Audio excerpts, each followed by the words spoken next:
Hey Tens, how you going? This is just part three, the final continuation of the 6G exercises, looking at linear equations using the slope-intercept form. So question 8, write down three different equations that have a graph with a y-intercept of plus 5. So remember, if we do y equals mx plus c, which is our slope-intercept form, the m is going to be the slope or the gradient, and the c is going to be the y-intercept. Okay. So if we're writing down equations which have a graph with a y-intercept of 5, that just means you have to make sure the c is equal to 5. Okay. So for part A, we could do y equals 2x plus 5. We could do y equals negative 3x plus 5. And we could do y equals half x plus 5. So they all fulfill having that y-intercept of 5. So part B, three different equations that have a graph with a y-intercept of negative 2. We could pretty much do the exact same thing, except replacing those 5s with negative 2s. So I could do y equals 3x take 2. I could do y equals 5x take 2. And I could do y equals 2 on 3, or negative 2 on 3x take 2. It doesn't matter what I do, as long as it's in the form where you've got a y and an x and a number before it, and you've got that negative 2 there. Okay, so that's the important bit. The last one with a y-intercept of 0. Now, for this one, that's B. For this one, we can do the same thing again. Y equals 2x plus 0, except you don't need to write the plus 0 because it's redundant, okay? If you add 0 to something, it doesn't do anything. So we can just have y equals 2x, okay? So I could do all of these once again if I wanted to. I could do y equals negative 3x. I could do y equals half x. As long as that plus 0 is there, and we don't need to put it there because it's redundant, it doesn't mean anything, okay? It doesn't add anything to the equation. So that's done, we've got our equations. The next one here is the same type of thing, except we want three different equations with a gradient of 3. So remembering y equals mx plus c, where m is the gradient or the slope. They mean the same thing. I usually like saying the word slope, but it means the same thing. And the c is the y-intercept. Okay. So this time when I do my equations, I'm just going to make sure the gradient is 3. So I'm going to go y equals 3x plus 1. I'm going to go y equals 3x plus 7. It doesn't matter what you do, essentially. You could do yx plus a billion if you really wanted to. Or you could do y equals 3x take 4. Okay. Yeah, as long as you've got that gradient of 3.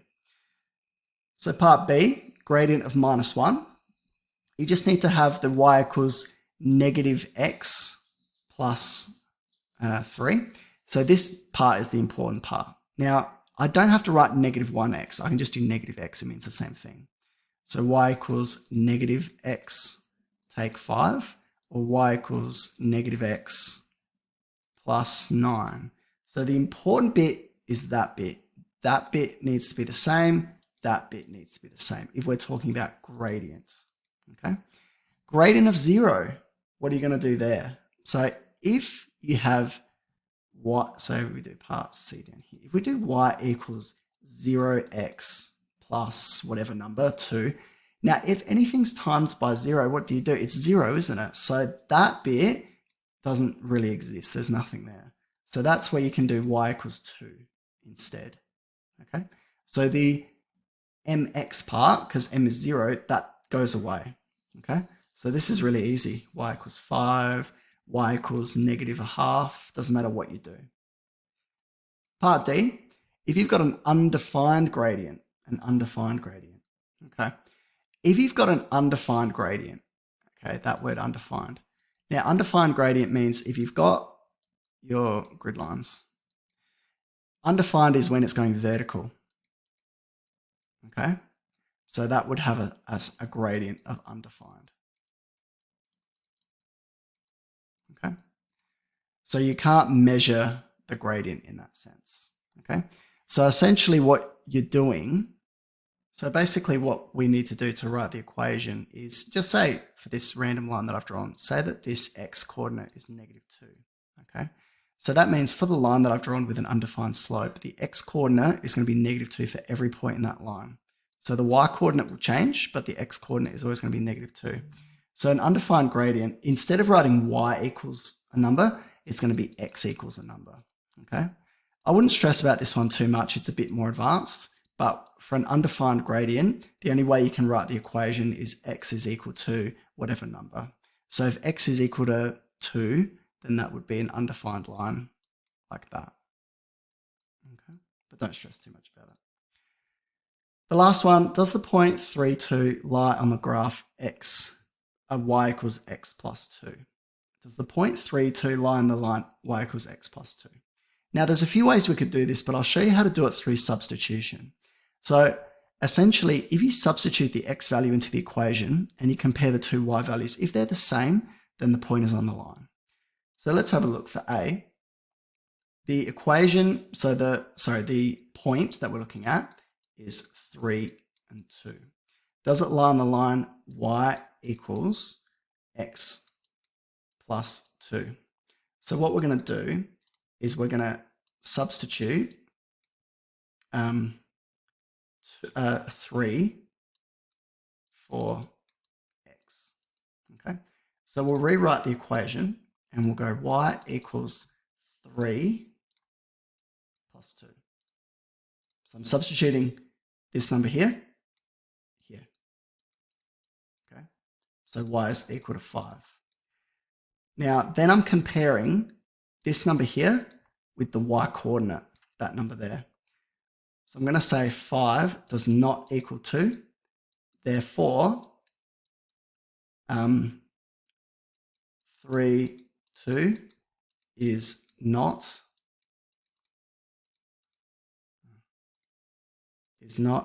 on the line y equals x plus 2. Okay, so that's essentially how you would do it. So you're looking, you substitute, and then you look at the y coordinate. So you substitute the x coordinate in the equation, look at the y coordinates, compare the two. If they're the same, the point is on the line. If they're not the same, it's not on the line. Okay, so let's try that again. So this time we're looking at the point -2, 0. And does it lie on the line y equals x plus 2? So we're going to substitute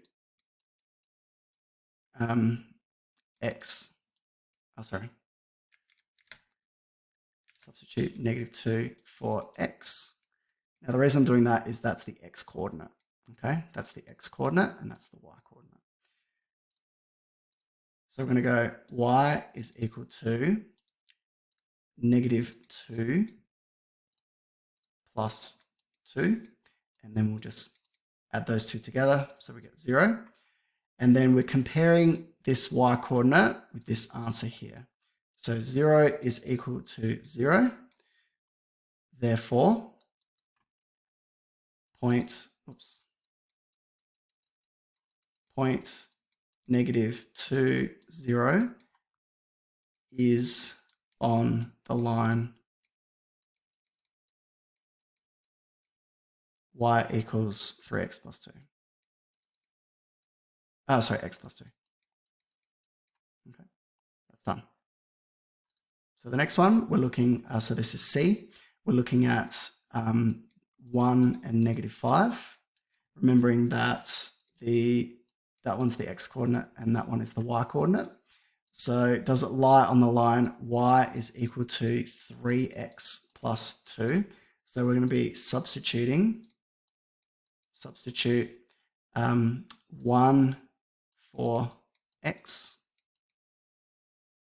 So we're going to be rewriting the equation. Y is equal to 3, that's a weird 3. 3 times 1 plus 2, which is 3 times 1 is 3 plus 2. So that's 5. And then we're comparing 5 to this here, which is -5. So it does not equal -5. Okay. Therefore, point